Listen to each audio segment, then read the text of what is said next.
60ദിന അവകാശ പത്രിക അംഗീകരിക്കുവാൻ കളക്ടറേറ്റിലേക്ക് മാർച്ചുമായി SFI പാലക്കാട് ജില്ലാ കമ്മിറ്റി.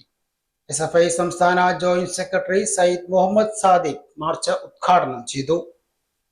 SFIയുടെ 60ദിന അവകാശ പത്രിക അംഗീകരിക്കണമെന്നാവശ്യപ്പെട്ട് ജില്ലാ കമ്മിറ്റിയുടെ നേതൃത്വത്തിലാണ് കളക്ടറേറ്റിലേക്ക് വിദ്യാർത്ഥി മാർച്ച് നടത്തിയത്.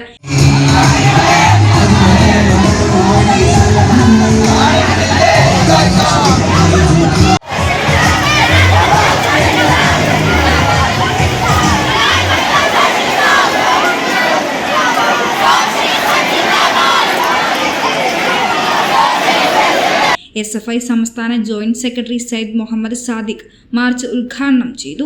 ഗവർണറെ സർവകലാശാല ചാൻസലർ സ്ഥാനത്ത് നിന്നും നീക്കുക എന്നതാണ് പ്രധാന ആവശ്യം. കേരളത്തിലെ മുഴുവൻ സർവകലാശാലകളിലും സ്ഥിരം വൈസ് ചാൻസലർമാരെ നിയമിക്കുക. കേരളത്തിലെ മുഴുവൻ വിദ്യാഭ്യാസ സ്ഥാപനങ്ങളിലും വിദ്യാർത്ഥി സംഘടനാ സ്വാതന്ത്ര്യം ഉറപ്പുവരുത്തുക. സ്കൂളുകൾ ഉൾപ്പെടെയുള്ള മുഴുവൻ വിദ്യാഭ്യാസ സ്ഥാപനങ്ങളിലും ജനാധിപത്യ വേദികളുടെ രൂപീകരണത്തിനും നിലനിൽപ്പിനുമായി നിയമനിർമ്മാണം നടത്തുക. കോളേജ് ഹോസ്റ്റലുകളിൽ ജനാധിപത്യ വേദികൾ ഉറപ്പാക്കുക.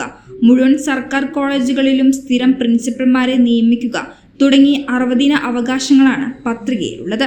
SFI പാലക്കാട് ജില്ലാ secretary SVB, president VV Abhishek, സംസ്ഥാന കമ്മിറ്റി അംഗങ്ങളായ VS അനുജ, മുഹമ്മദ് ഷാദുലി, അബിൻ കൃഷ്ണ തുടങ്ങിയവർ പങ്കെടുത്ത് സംസാരിച്ചു.